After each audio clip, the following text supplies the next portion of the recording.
يا مساء الخير، لو حابين تعملوا البسبوسة المصرية وتطلع معاكم ناجحة ومظبوطة 100%، التزموا بكل المقادير والخطوات اللي بقولكوا عليها. باخد نص كوباية من السكر واحوله الكراميل على نار خفيفة لحد ما يدوب تماما.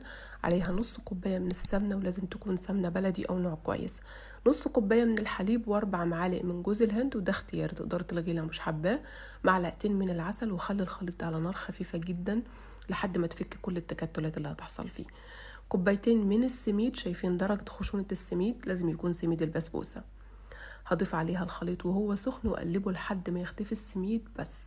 ادهن صينية ألومنيوم مقاس 30 بمعلقة من السمنة، واسوي الخليط فيها، وتقدري تحط عليها مكسرات او بدون، ودخليها الفرن على حرارة 180 20 دقيقة.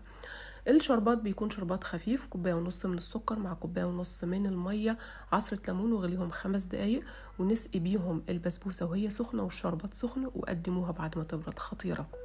السلام عليكم. لا تنسوا الاعجاب بالفيديو والاشتراك في القناة تشجيعا لنا لنستمر بنشر المزيد إن شاء الله.